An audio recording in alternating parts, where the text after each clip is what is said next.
Hello बच्चों, आज की क्लास में मैं आपको एक्सरसाइज 4.3 समझाऊंगी। ठीक है, तो चलिए देखते हैं। क्वेश्चन नंबर 1 है हमारे पास, ऐड द फॉलोइंग। देखो यहाँ पर आपको रैशनल नंबर्स को ऐड करना सीखना है। आपको नॉर्मल नंबर्स ऐड करने आते हैं।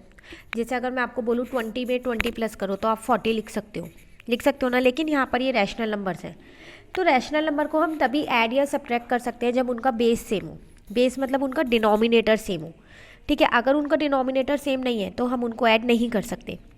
जैसा कि देखो, आप यहाँ फर्स्ट पार्ट आपसे कह रहा है 2/9 एंड 5/9, तो आप देख रहे हो इन दोनों का डिनोमिनेटर सेम है।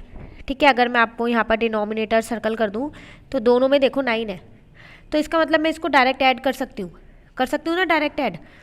ठीक है, तो हम इसको क्या करेंगे, यहाँ पर डायरेक्ट ऐड कर देंगे। तो 2/9 प्लस 5/9 तो हमेशा न्यूमिनेटर से ऐड होते हैं, डिनोमिनेटर कभी भी ऐड नहीं होते। ठीक है, तो 2 + 5 7 हो गया, नीचे का 9 ऐसे ही है। ठीक है ना। बी पार्ट यहीं से देख लेते हैं। देखो बी पार्ट आपके पास ये था -1/9 एंड 1/7। अब यहाँ पर आप देख रहे हो, यहाँ पर ये बेस आपके सेम नहीं है। तो जब बेस सेम नहीं है तो अब हम क्या करेंगे इसमें, तो पहले हम इनके बेस सेम करेंगे। तो 9 और 7 है, आप चाहो तो एलसीएम लेके भी कर सकते हो। एलसीएम लोगे तो 63 आएगा। एलसीएम लेना आप सभी को आता होगा। ठीक है, आप इसको डायरेक्ट भी कर सकते हो। कैसे? 9 और 7 दोनों की टेबल में देख लो कॉमन नंबर कौन सा होता है। तो आपको पता है 9 की टेबल में भी 63 आता है और 7 की में भी। ठीक है ना, तो आप यहाँ पर 63 बना दो दोनों को। या फिर एक और तरीका है इसको करने का, आप क्या करो, इस वाले 7 को यहाँ 7 से मल्टीप्लाई कर दो। इसका जो डिनोमिनेटर है उसको इससे मल्टीप्लाई कर दो। देखो मैंने यहाँ किया है, 7 को यहाँ 9 से कर दिया, ऊपर नीचे करना है मल्टीप्लाई। हमेशा जब भी आप कुछ चीज़ डिनोमिनेटर में मल्टीप्लाई करोगे बेस सेम करने के लिए, तो आपको न्यूमिनेटर में भी वही चीज़ मल्टीप्लाई करनी ही करनी है। ठीक है, अब यहाँ 7 लिखा है ना, तो यहाँ 9 से मल्टीप्लाई कर दो। एक तरीके से आप ये क्रॉस मल्टीप्लाई कर दो डिनोमिनेटर में। ठीक है, दूसरे का डिनोमिनेटर जो है ना वो पहले के डिनोमिनेटर में मल्टीप्लाई कर दो। तो डिनोमिनेटर में मल्टीप्लाई करोगे तो न्यूमिनेटर में भी करना पड़ेगा। ठीक है, उसी तरीके से दूसरे में क्या करो, जो पहले का डिनोमिनेटर है उससे कर दो। तो वही चीज़ मैंने यहाँ कर दी, -1/9 मल्टीप्लाई 7/7 और 1/7 मल्टीप्लाई 9/9। तो अब जब मैंने इनको मल्टीप्लाई किया तो -1/7 -7 9 7 जा 63, 1/9 9 7 9 जा 63। बेस सेम हो गए, बस अब आप प्लस कर सकते हो, -7 + 9। तो ये हमने इंटीजर में सीखा था, प्लस माइनस माइनस होते हैं, साइन लगता है जो डिजिट बड़ी है। तो 9 में से 7 माइनस करूँगी तो 2 आएगा, लेकिन प्लस का आएगा। क्यों? क्योंकि यहाँ पर 9 बड़ा है। ठीक है, चलिए सी पार्ट देखते हैं। इस पार्ट में आप देखो यहाँ लिखा है 921। ठीक है, और यहाँ लिखा है 71। तो ये तो बहुत बड़े नंबर है, अगर मैं इनका एलसीएम भी लूँगी तो बहुत बड़ा आने वाला है। तो मैंने क्या किया, डायरेक्ट क्रॉस मल्टीप्लाई 71 को इन दोनों से कर दिया। ठीक है, मैं आपको बता देती हूँ किससे किया है। तो 71 को मैंने इन दोनों से कर दिया। ठीक है, और 921 को मैंने इन दोनों से कर दिया। ठीक है ना, तो देखो वही चीज़ मैंने यहाँ पर ये कर रखी है।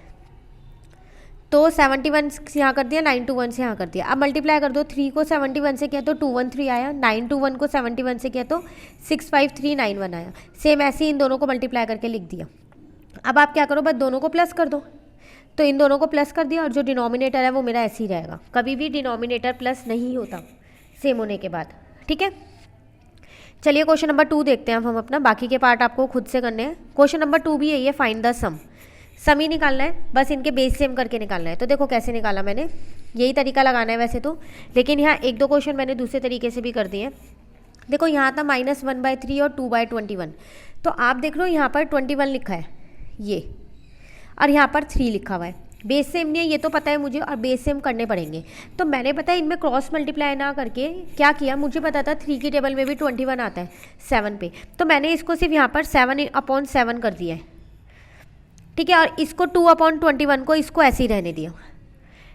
ठीक है ना, सिर्फ मैंने इसको चेंज किया 7/7 से करके। तो अब -7/21 आ गया और ये 2/21 होगा। ये बेस सेम मेरे दोनों।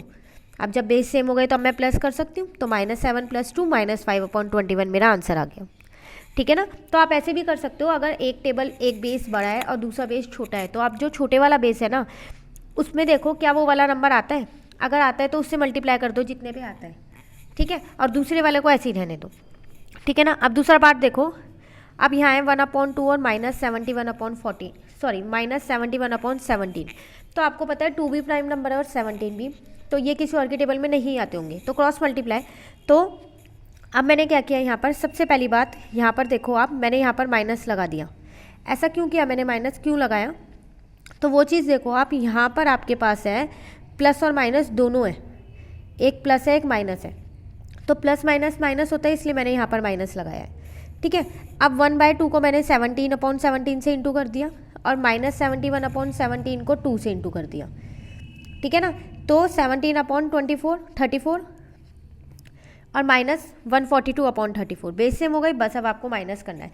माइनस मैंने यहाँ पर कैसे किया है, देखो 17 आपके पास छोटा नंबर है और 142 बड़ा नंबर है।